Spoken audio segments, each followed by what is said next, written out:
آغاز میں تمام ذاکر سے سلام سے پہلے آغاز میں حدیث کے ساتھ پڑھتے ہیں. ہم یہ کیوں پڑھتے ہیں؟ اس کو پیغام کو مجلس کے کسی بھی حصے میں بیان کروں گا ذہنی طور پہ آپ تفکر کے ساتھ تدبر کے ساتھ، کیونکہ صرف سننا نہیں، سن کر متحرک فکر کے ساتھ سوچنا بھی ہے. سوچ کر سنیے گا میری اس گفتگو کو، کیونکہ لفظ جس ادبی معیار پر ہے میں اس ادبی معیار سے نیچے آ نہیں سکتا. عوامی لہجے میں اتنا اہم موضوع بیان نہیں کیا جا سکتا، اس کے لیے ادبی الفاظ ہی کی ضرورت ہے کہ فلاح پا جاؤ تقوی اختیار کرو گے. اب فلاح کا طریقہ کیا ہے؟ تقوی کہتے کسے ہیں؟ قرآن کہتے قد افلح من زکاہا، کہ فلاح تو وہ پائے گا جس نے اپنے آپ کو کیا کیا؟ لائبریریوں میں بٹھا دیا اور کتابیں یاد کر لی. فلاح پا جائے گا. فلاح وہ پائے گا جس نے بہت علوم حاصل کر لیے نہیں. فلاح وہ پائے گا جس نے بہت کتابوں کا مطالعہ کیا. قرآن کہتا ہے فلاح وہ پائے گا جس نے اپنے نفس کو طاہر بنا لیا.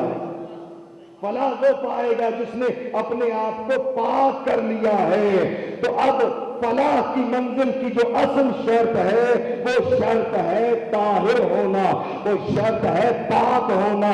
صرف ظاہر پاک نہیں چاہیے، باطن بھی پاک چاہیے. رابطہ امام وقت کی منزل پر آج کا پہلا فقرہ کہہ رہا ہوں، شرط بعد میں بیان کروں گا، فقرہ پہلا کہہ رہا ہوں. رابطہ امام کے بارے میں اسے سوچنے کی ضرورت نہیں جو پاک نہیں ہونا چاہتا. رابطہ امام کے لیے اسے بولنے کا حق نہیں جو پاک ہونا ہی نہیں چاہتا ہے. یہ استفاق اسے ہے جو نجاستوں میں گھرا ہو مگر پاک ہونا چاہتا ہو، جس کی فکر طہارت کی طرف سفر. صلوات بھیجیں محمد والے محمد پر. بس یہ آج کی تقریر کا آخری مشکل فقرہ ہے جو تفکر کو منزل پر اہل علم کو ہدیہ کر رہا ہوں. اس کے بعد میں گفتگو فضائل کے مرحلے میں لے جاؤں گا. یہ آخری مشکل فقرہ ہے اور اس آواز کو جہاں جہاں سنا جا رہا ہے وہ توجہ سے سماعت فرمائیں تاکہ میرا پیغام ضرور پہنچ جائے کہ پہلی جو شرط ہے وہ شرط کیا ہے. کیونکہ تقویٰ نام ہے ظاہر و باطن کو طاہر کرنے کا. اگر باطن طاہر ہو تو اس کے ساتھ ظاہر بھی طاہر چاہیے، اور فقط ظاہر طاہر نہ چاہیے، باطن بھی طاہر چاہیے.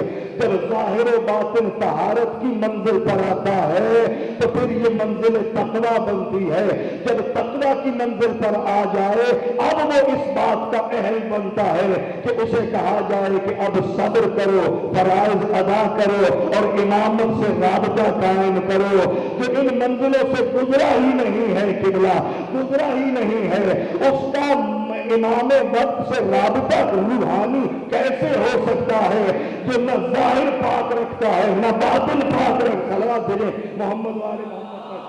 یہ وہ مقام ہے، تیزی سے چوتھے مرحلے میں آ جائے بلندی پر. یہ وہ مقام ہے جہاں شاعر مشرق علامہ اقبال نے ہمیں یہ راز بتایا کہ ظاہر و باطن طاہر ہوتا کیسے ہے، ظاہر و باطن کو ہم پاک کریں کیسے.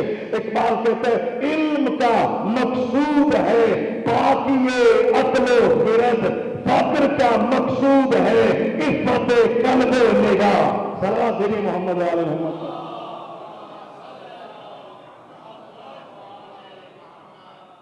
میں کوئی شاعری پڑھ کے نعرے نہیں لگوانا چاہ رہا ہوں، مگر اگر ان فکروں کی ذرا سا اہل علم اور نوجوان ذرا سا قدر فرمائیں. دیکھیں مجھے یقین ہے کہ آپ سمجھ رہے ہیں، مگر اتنا ضرور ہے کہ کوئی ذاکر اگر فکری سطح پر محنت کر کے کوئی نئی گفتگو لا رہا ہے تو حوصلہ افزائی آپ کے فرائض میں شامل ہو جاتی ہے، کیونکہ یہ تقاضا ہے مجلس کے ماحول کا.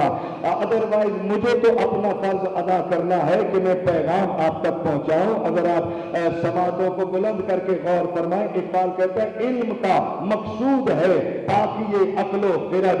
اب اہل علم کی طرف متوجہ ہوتا ہوں. اقبال کہتا ہے علم کا نتیجہ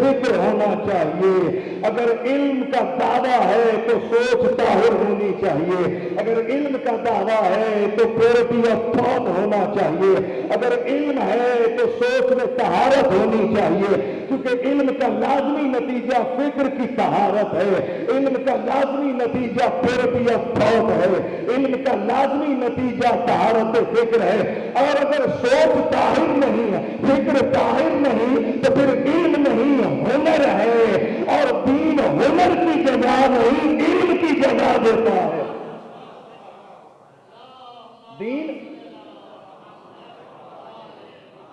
دین ہنر کی جگہ نہیں دیتا, دین علم کی جگہ دیتا ہے. اور علم کا لازمی نتیجہ طہارت فکر ہے.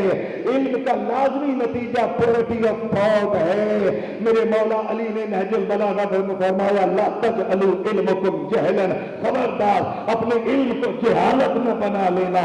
میں نے کہا مولا علم جہالت کیسے بنتا ہے؟ ایک جاہل پڑھ لکھ کر عالم تو بن سکتا ہے, پڑھا لکھا عالم جاہل کیسے ہو سکتا ہے؟ جہالت تو علم میں بدل سکتی ہے, لیکن علم جہالت کیسے ہو جاتا ہے؟ علی فرماتے اگر کسی کا علم دیکھنا ہے تو یہ نہ دیکھو تقریریں کتنی اچھی کر رہا ہے. اگر کسی کا علم دیکھنا ہے یہ نہ دیکھو لائبریریاں کتنی بڑی بنا رکھی ہیں.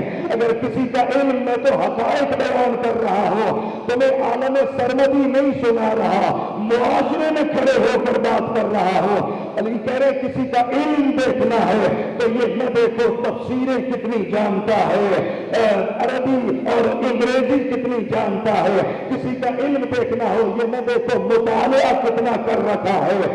علی کہتے ہیں کسی کا علم دیکھنا ہو یہ نہ دیکھو کتابیں کتنی مصنف تصنیف کی ہیں.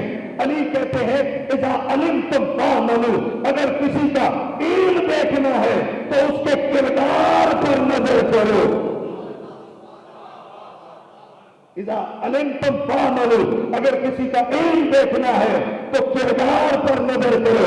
اگر کردار علم کے مطابق ہے تو علم ہے, اور اگر کردار اور علم میں تضاد ہے تو علم خود جہالت ہو جاتا ہے. صلوات بھیجے محمد والے.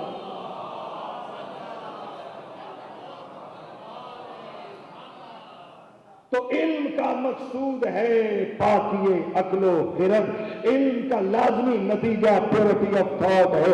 اور میں پھر ایک بار نوجوانوں سے اجازت لے کر اب اہل علم کی بلند افکار کی سطح پر جا کر ایک بین الاقوامی فکرہ, اور یہ تفکر کا آخری فکرہ, تیسرا اور آخری فکرہ کہہ رہا ہوں, تفکر کی منزل پر اہل علم کی خدمت میں اور انہی سے دعا داد لوں گا اور حوصلہ افزائی کی امید رکھتے ہوئے.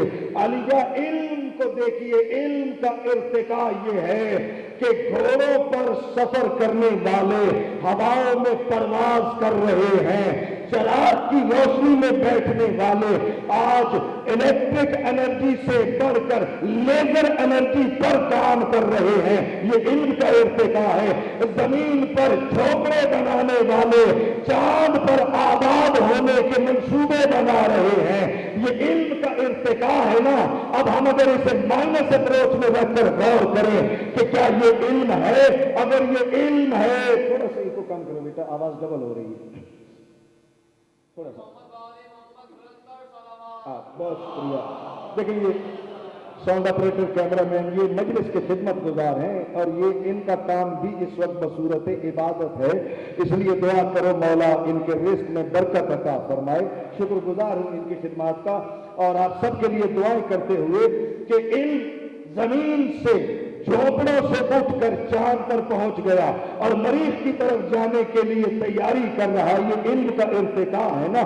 مگر ہم یہ دیکھتے ہیں اس علم کے ارتقاء کے باوجود ہم یہ غور کر, صلوات بھیجیں محمد علیہ,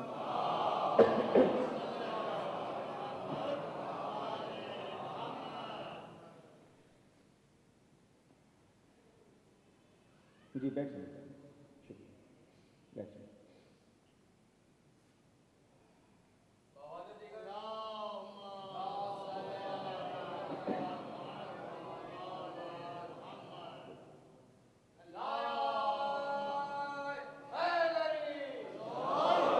بہت شکریہ آپ کا.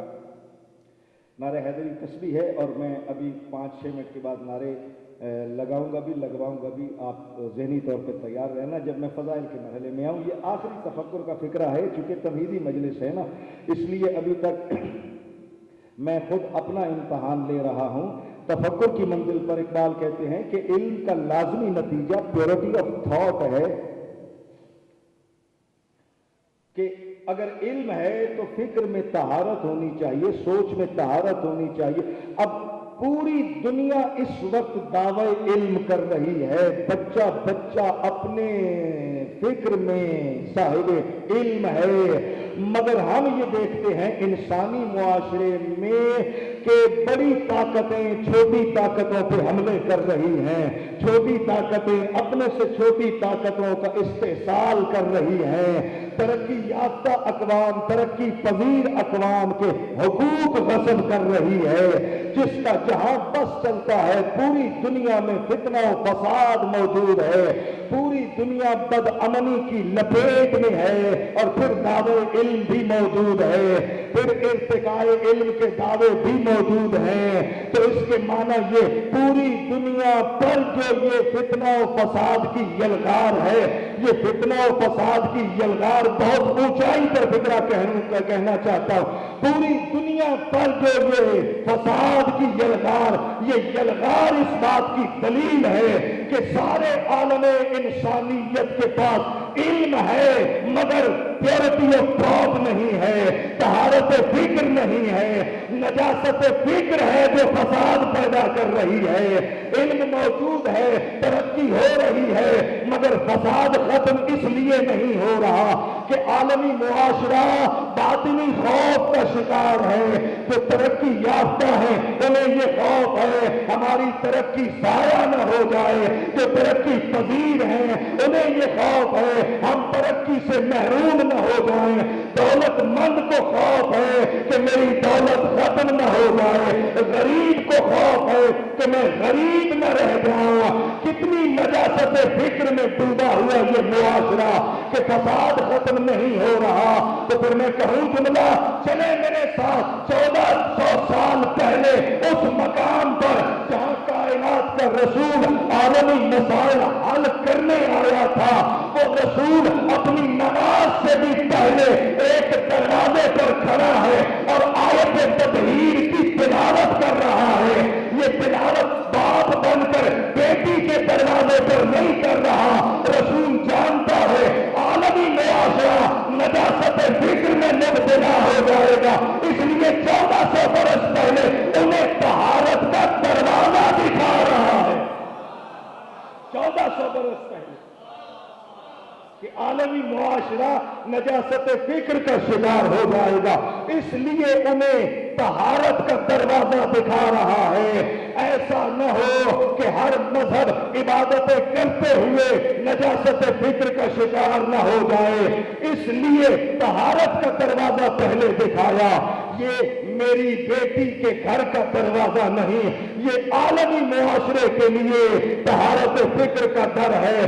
کائنات میں دولت کہیں سے بھی مل سکتی ہے، تخت و تاج کہیں سے بھی مل سکتا ہے، اقتدار کہیں سے بھی مل سکتا ہے، حکومت کسی بھی وسیلے سے مل سکتی ہے، مگر طہارت نہیں مل سکتی جب تک فکر کرے آل محمد سے نہ آ جائے. کسی بھی دروازے سے تمہیں دولت مل سکتی ہے مگر طہارت نہیں مل سکتی سوائے در زہرا کے. اور اب میں ذاکری کا فکرہ کہہ رہا ہوں، مشکل مرحلے سے میری گفتگو نکل آئی. فضائل کی منزل پر پہلا فکرہ کہہ رہا ہوں اور ذاکری کے فکرے پر داد مانگ کر لینا حق بنتا ہے. اس لیے کہ جب میں آیتیں پڑھوں تو میری کوئی محنت نہیں ہے، وہ اللہ کا کلام ہے. اگر نہج البلاغہ پڑھوں میری کوئی محنت نہیں ہے، اس لیے کہ علی کا کلام ہے. اگر صحیح بخاری پڑھوں تو میری کوئی محنت نہیں ہے، اس لیے کہ رسول کی حدیث ہے. لیکن جب ذاکری کا فکرہ کہا جائے تو وہ میرے تفکر کی محنت ہے، اور کسی کی محنت کوئی مومن ضائع نہیں کرتا ہے. اس امید کے ساتھ فکرہ کہہ رہا ہوں، ہم جو اپنی مجلس میں تقریب سے پہلے، ذاکر سے پہلے، سلام سے پہلے حدیث قصہ پڑھتے ہیں، وہ اس لیے نہیں کہ یہ شیعہ